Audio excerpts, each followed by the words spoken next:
Welcome to Popes and Pylons. If you watch my channel, you know that I play a lot of Europa Universalis 4, and I recently made a small tool for use with that game that helps me plan policies and idea groups. And I just thought I'd show you real quickly the tool itself and show you what it can do. So you play EU if you watch my videos. You know that in EU you get idea groups and over time, and that when you pick idea groups of different categories, like this one being admin, this one being military, you get access to a policy. We look at this tooltip here for economic ideas, for example, we see that together with quality ideas, we get access to weapon quality standards. If we had influence ideas instead, we would get the Vassal Obligation Act, and so on and so on and so on. So lots and lots of policies enabled depending on the combination of idea groups. And what Dharma changed, the new or the 126 accompanying patch, changed is that we get one free idea group policy per category. So we get one free admin, diplo, and military idea group policy.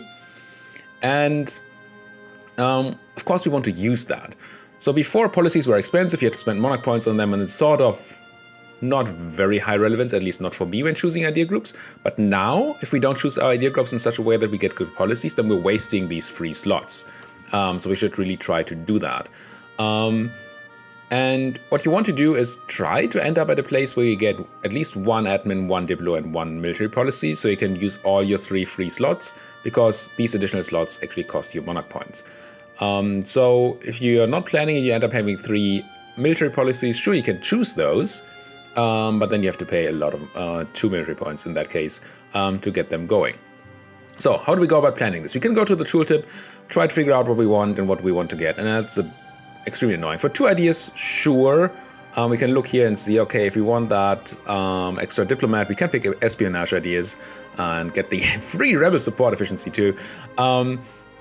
Sure, that kind of works, but if you're trying to plan between multiple idea groups, it becomes very difficult. You could take a piece of paper or like an Excel sheet and try to figure it out, or one thing you can do is move over to the wiki, and so EU4 wiki, and get this nice table, which is pretty helpful. You see idea groups on both axes, and then you can see that administrative together with maritime gives me +1 navy tradition here. Okay, sure. So I could go looking, say I want unrest reduction. Oh, I see humanist does that a lot. And we could get humanist and say offensive here. So we also get -5 years of separatism in addition to the unrest reduction. That kind of works. It becomes more complicated if you look at more than 2 idea groups again. So we want humanist, offensive, and naval. What does that do? Okay, naval does not actually do anything with offensive, but with humanist, it's complicated and annoying. Then at the 4th one, it gets really, really bad. You need to go back to that spreadsheet or that piece of paper. Or you could use the little tool I made. I made this mostly for myself, so it's not particularly beautiful, but it is useful. At least I find it to be useful. So what you can do here is on popesandpylons.com/policy planner. I'll put the link in the description, in the video, everywhere I can put it, so you guys can actually find it.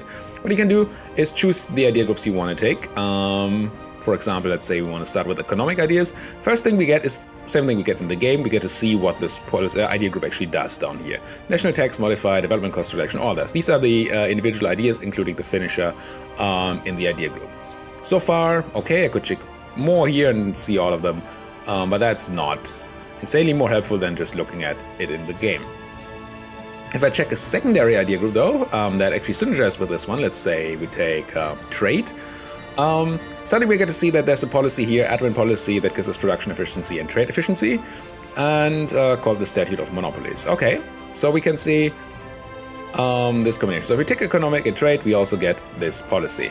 We could add quality to that, and suddenly we see we unlock 2 more policies, and the color coding already tells us that we get one of each category here, admin, dip, and mil, and we can see what these things do.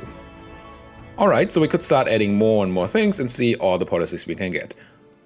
Not unhelpful, I would say. At least it's very helpful to me, so I can think, okay, well, we start with this, and then let's start with economic, or like we did in our last campaign, or in our current campaign, we're starting with quantity ideas, and then have to go into exploration for achievement reasons. We get this manpower and land lever maneuver bonus, and then we kind of have to go to humanist. That's not great.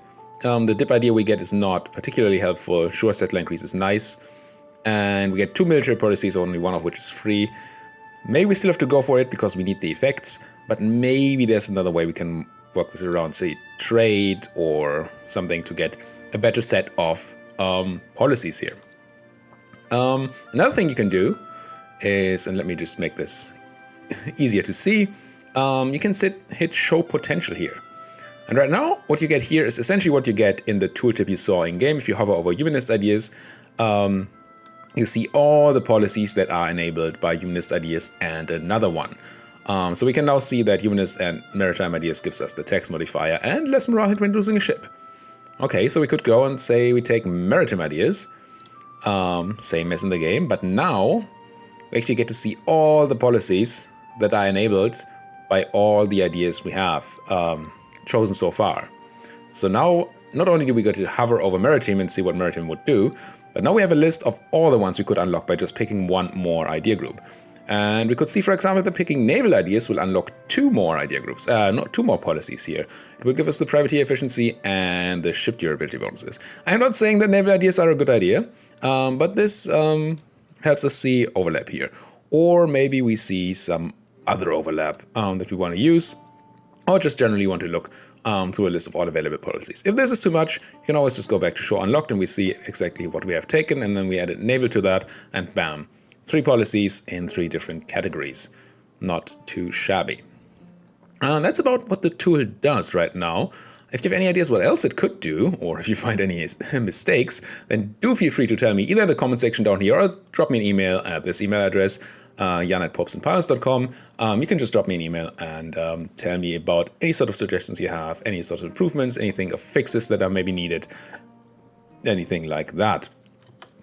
Now, I would be happy if you guys used it, if you guys told me about the improvements. Even tell me if it's not really particularly useful yet, but you have this idea that you could do to improve it. Tell me about that. The whole tool loads its data from the most current version of EU4.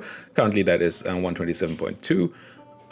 So we do not, I'm not manually updating all these ideas, and that shouldn't be a big disparity between the current ideas in the game and in the tool, unless I forget to load in the new data. But this is all automatically loaded, as are the translations. So hopefully that is something that's going to run without big problems. But you may find something that's oddly translated, maybe. That could definitely be a reason of me loading the translation files and getting something wrong there. All right, so let me know if you like this. Do it down there in the comments. Send me an email to that email address. Go to popesandpiles.com/policyplanner to check the tool out.